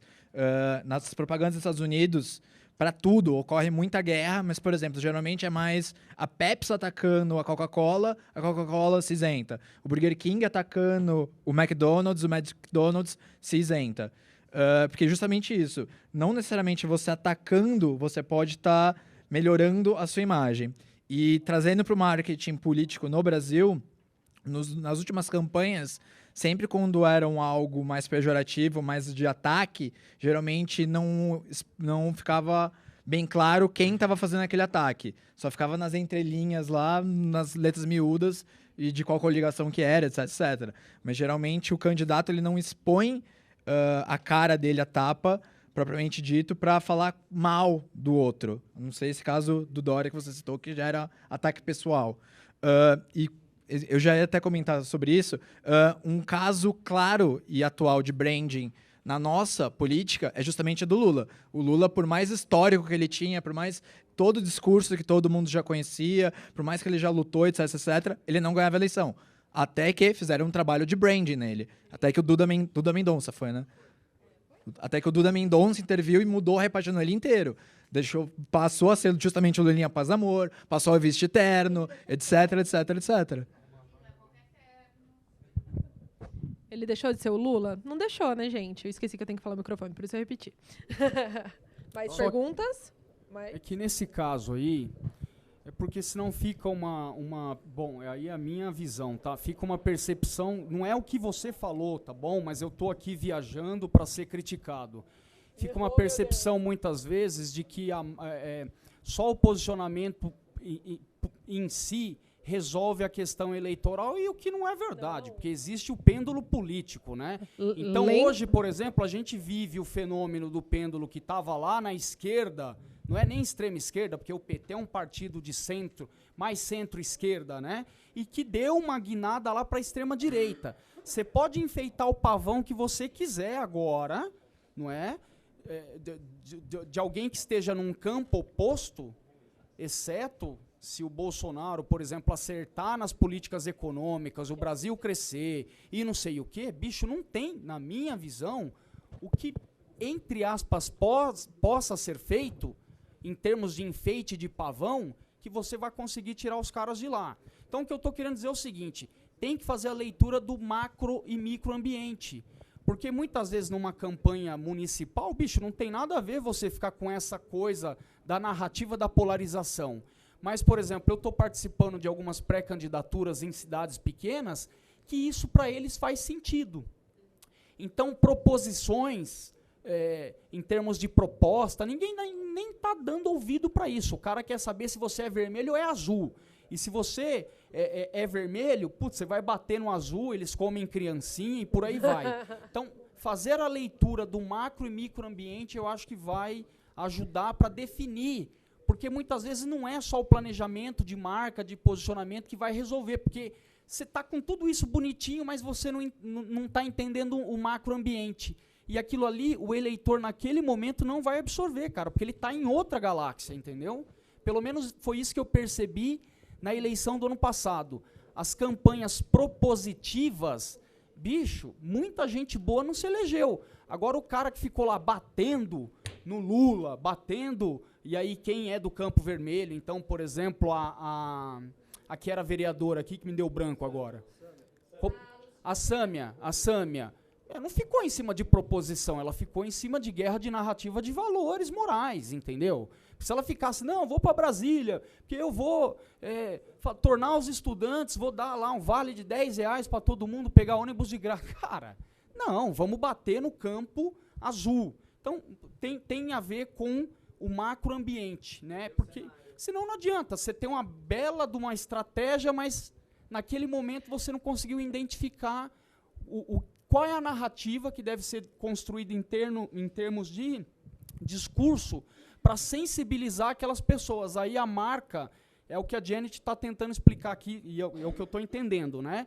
É um negócio tão complexo que não adianta só você ter paleta de cor, tudo bonitinho, né? Se você também não faz a leitura do macroambiente para trazer esses elementos para a sua campanha ou para o seu mandato, enfim. Falo demais, hein? Vocês lembram que eu deixei um slide só com elementos macro, gente, das coisas que a gente trabalha dentro do branding. E nem só de branding vive o homem, precisa também de um trabalho de marketing. Mas só para vocês terem ideia do quanto, não é só posicionamento, não é essa roupa, não é... Para vocês entenderem como a gente navega em águas profundas, eu dei um slide cheio de elementos que é macro. Para a gente fazer um bom trabalho de marca, a gente tem que trabalhar no micro. E a gente tem que ter consciência e entender que é relevante o que está acontecendo fora também, para que a gente possa se posicionar. Para que a gente possa exercer as nossas estratégias e que as coisas comecem a acontecer de verdade. Quem? Fechou? Mais alguém? É que esse negócio é Você tão não resiste, bom, né? né? É tão bom que se deixar a gente viaja aqui. A gente tem que aproveitar esse brainstorm que está rolando. Eu queria fazer uma provocação, convidar os nossos amigos aqui todos, tá? Então, por exemplo, a gente está falando aqui de marca, eu vou pegar o exemplo... Gente, eu sou um profissional da área, então, assim, completamente apartidário. Estou trazendo como uma forma de discussão aqui para a gente tentar aí solidificar o conhecimento que a Janet trouxe para a gente. Então, por exemplo, o Bolsodória. O Bolsodória, tá? Tá errado o que o Dória está fazendo? Aí a gente vai primeiro pegar essa pergunta aqui. Pô, será que está errado o que ele está fazendo? Então, pega isso. E aí você vai responder, poxa, mas peraí, né? Tem uma questão de posicionamento e tem dentro da marca, porque é um guarda-chuva, não é? Pelo que eu estou entendendo, tem a marca, e aí você tem 50 milhões de tentáculos, por isso que é muito difícil fazer gestão de marca, porque tem tantas variáveis que como que você faz isso, principalmente na política, é difícil. Mas aí pegando o Bolsodória, a pergunta que eu faria, antes de colocar aqui o meu conceito está errado a maneira como o Dória vem tratando esse descolamento com relação ao Bolsonaro? Qual que é a opinião de vocês? Tem tudo a ver com o que a Janet está trazendo aqui.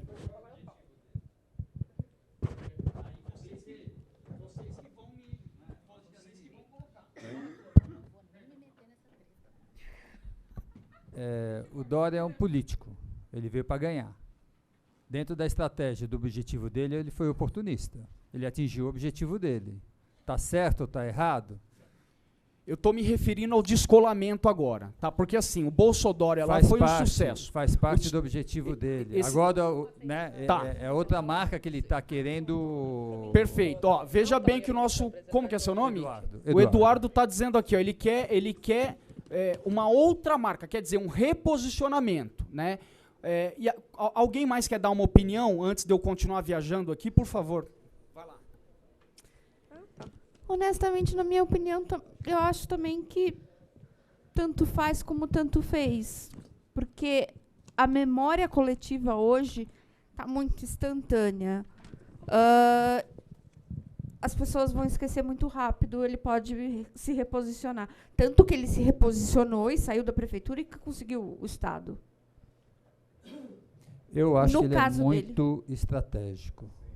Eu acho que ele dimensiona todas as atitudes dele. Isso daqui, lá na frente, vai ser jogado na cara dele como foi jogado. Ele dimensiona, ele analisa o estrago que pode ser feito. Mas, no momento, foi o ganho da eleição. Senão ele não ganhava. Ponto. Então, ele atingiu o primeiro passo. Agora, vamos ver como a gente vai para o passo seguinte. E ele vai, durante a gestão dele, ele não esqueceu isso. Eu acho que isso daí ele vai administrando a marca dele, sabendo que ele já teve essa atitude, sabendo que ele foi prefeito e abandonou, né? Mas o que vai, lá na frente, superar, talvez, esse ponto que pode ser negativo, né? Sem julgamento de valor, como profissional de marketing, né? Fazendo essa análise fria... Totalmente, ninguém está com juízo de valor aqui. Então, é um exercício em cima da palestra da Janet, né? Vendo assim, friamente, eu acho que não vai dar nada. Eu acho que ele vai fazer mesmo que... Janet, o que você recomendaria, por exemplo, se fosse a Coca-Cola, para ficar um exemplo mais simples, tá? Para todo mundo, inclusive para mim. Coca-Cola, o que o Dória fez, vamos lembrar, eu não estou falando da prefeitura, ele sair da prefeitura, isso aí todo político fala. Vai disputar um mandato, que vai cumprir um mandato e não cumpre. Então, isso aí, fichinha. Estou dizendo do Bolsodória, né? E ele está numa disruptura agora, e eu tenho uma opinião sobre essa disruptura, mas antes eu quero que você nos conte o que uma empresa ou um político teria que fazer, quais são os passos que ele teria que adotar para se reposicionar. Porque me parece que é isso que ele está fazendo. E isso na política é normal. O discurso político ele é muito fluido, ele não para em pé. Então, o ir e voltar é uma coisa, mas você negar, veja, a Coca-Cola chegar e falar, eu nunca fui Coca-Cola, é difícil, não é verdade? Sim, a Coca-Cola provavelmente num trabalho de reposicionamento, vamos imaginar que agora surgiu um negócio megalomaníaco que não é mais Coca-Cola. Eu acho que ela não negaria esse passado dela, que é o que ele está fazendo. Então, qual que é a sua visão profissional para alguém que quer corrigir um posicionamento, né? E aí depois eu vou dar a minha opinião em cima do que o Dória está fazendo com essa cisão do Bolsodória, negando, olha, eu nunca, não, gente, gente, não estou falando aqui... e fingir a demência. Eu não estou aqui criticando o Dória, até porque eu considero ele um grande player, um cara que trabalha com manual debaixo do braço, ele é um gênio do marketing. Então, disse é um gênio. Bem, do marketing. Eu só queria a sua visão profissional com essa história do reposicionamento. O que você acha que deveria ser feito? Tem algo que é quase um mantra dentro da gestão de marca, que é menos tendência e mais essência. O que o Dória faz é seguir tendência. Se for na eleição, olha, o Lula é o do momento, vou ter que surfar nessa onda, ele vai. Então, eu não acredito que ele tenha um trabalho de marca, é um trabalho de marketing. Isso impacta num outro ponto que você nos explicou aqui, que é a questão da autenticidade. Exatamente. Você acha que, para o eleitor que, de repente, não é um João Dória ali de carteirinha, e ele está na dúvida, ele pode considerar isso como um elemento importante. Pô, esse cara fala uma coisa e depois muda. Então, você tá afirmando isso. Autenticidade... Sim. Com certeza. Qual é a outra palavra que você usou? Tem menos tendência e mais essência? Mais essência, menos tendência. Porque se você for surfar em toda onda, daqui 10 anos ninguém vai saber quem você é. Quem é o Dória? Quem é a pessoa, o político? Personifica esse político. A gente não consegue. É inconsciente mesmo. A gente trabalha na parte do cérebro límbico. Então, a gente não sabe quem ele é. A gente fica... Juro por Deus, não sei se é porque eu trabalho com gestão de marca e também com marketing, mas eu fico esperando o próximo Trend Topic sair para saber como vai ser o posicionamento do Dória. Então, ele trabalha com tendência. Ele nunca fala dele pessoa. Então, eu acho que falta isso. Falta ele colocar o Dória na estratégia dele. Exatamente. Na estratégia do Dória, falta o Dória. Só complementar. Por favor. Desculpa. Não, por favor, complemente. Só trazendo essa questão... fica muito nítido isso na eleição contra o Márcio França. Ele tomou um pau em São Paulo. O Márcio França teve quase 70% dos votos em São Paulo. Massacrado, né? Então, assim, eu também tenho um pouco de pé atrás com esse posicionamento. O João Trabalhador mudou. Ele virou o Bolsodória. Daqui 4 anos, eu não sei se ele vai se candidatar de novo, possivelmente se candidate, o que vai ser? A gente viu isso acontecendo com algumas pessoas. A gente falou do Maluf aqui hoje. O eleitor do Maluf espera 2 coisas do Maluf. Que ele roube e que ele faça. Roubo mais fácil. Ó a afirmação básica dele, né? Roubo mais fácil. A eleição do Serra para prefeito contra o Haddad aqui, um amigo meu foi pro Pará no meio da eleição. E ele estava na eleição do Serra, ele entrou no táxi e perguntou o taxista perguntou, você é de São Paulo? Eu sou, tá. Aí ele perguntou, o que você acha do Serra? Não vai ficar, né? Então, a gente trouxe isso um pouco no slide, quando a gente diz, não é só uma construção de dentro para fora, mas também ouvir quem está do lado de fora. A percepção das pessoas, né? Importante mapear. E para um político isso é essencial. E tem uma coisa que eu escuto com quem trabalha com política, que é o político ele trabalha por um dia. Se na eleição, naquele dia, ele não tiver voto, ele não vai trabalhar. Então, você abrir mão de algumas estratégias que até você não é tão adepto, mas que não sejam contra o seu propósito, que não rompa com os seus valores, não tem problema. Você não está rompendo com os seus valores, você está fazendo algo que não é um hábito seu. Agora, quando você desconstrói e constrói rotineiramente, você acaba ficando um vulto. Você não cria uma conexão tão consistente. É meio que parar de trabalhar no curto prazo e pensar a longo prazo. Você tem que ter um eixo central. Quem eu quero ser daqui 10 anos? Sim. Perfeito. Entender isso. Boa tarde a todos, meu nome é Carlos.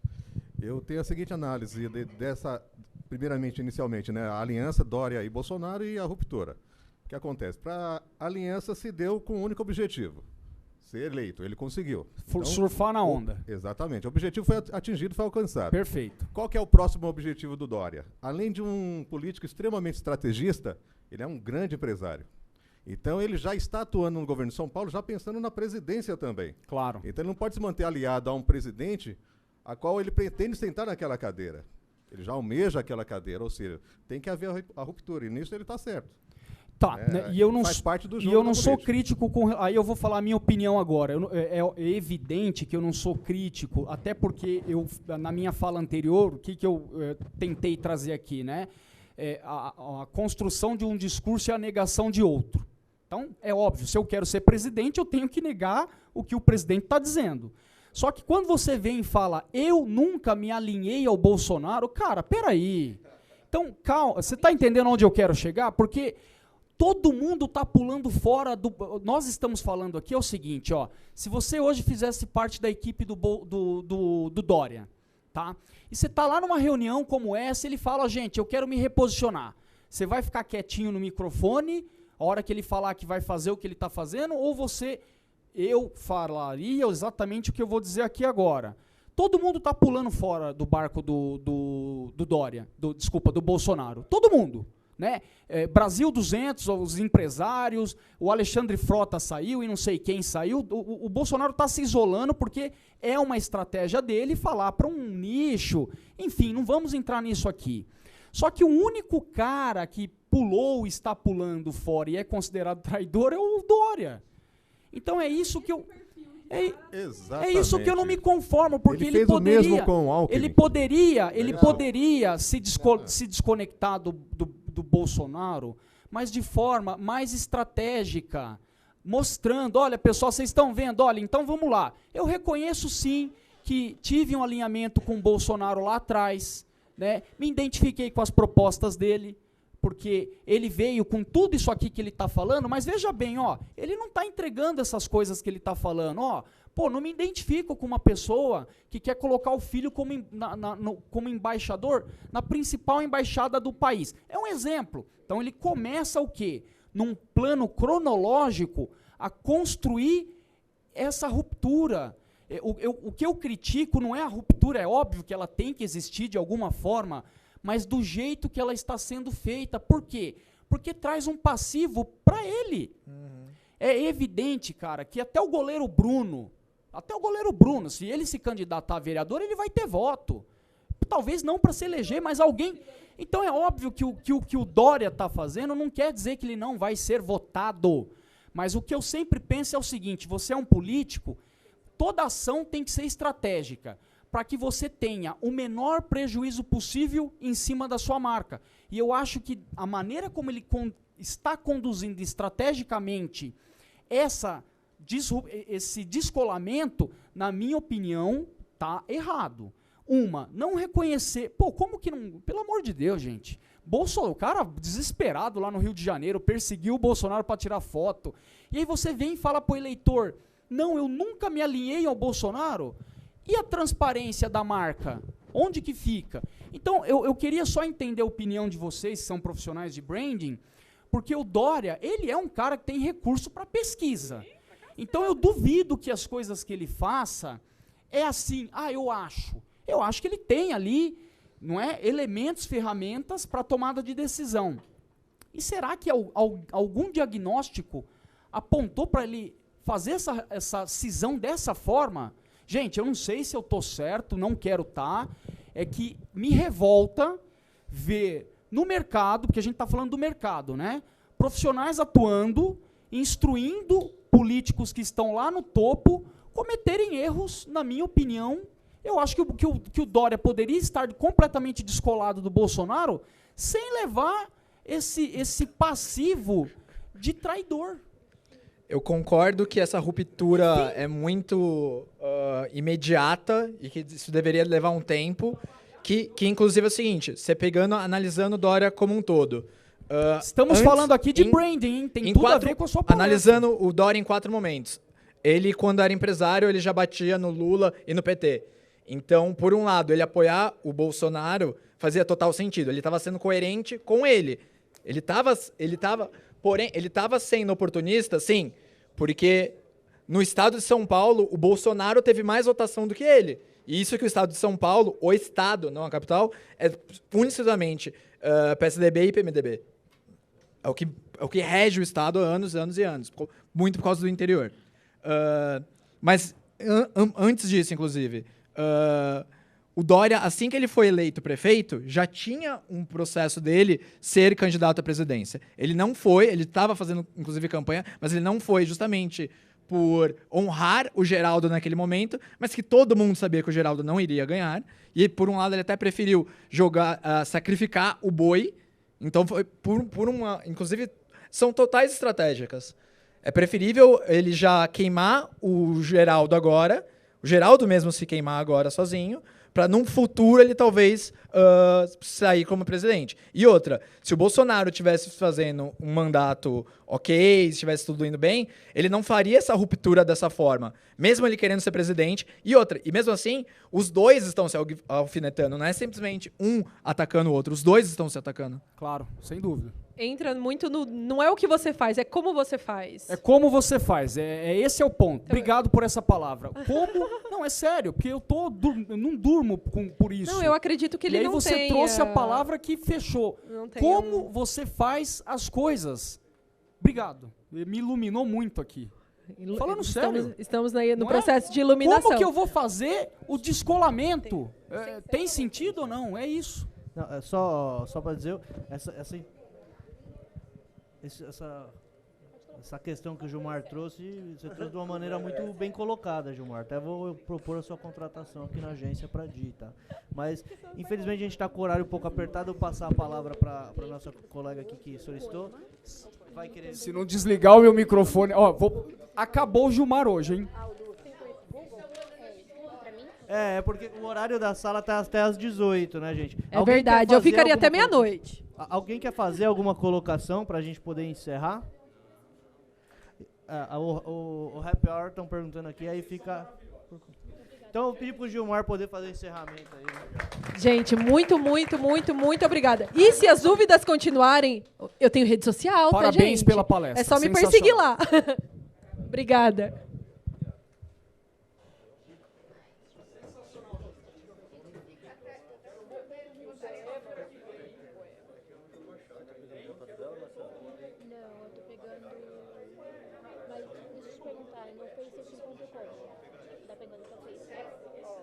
Face, qualquer outra rede social. Vai ser esse carregador? É, meu.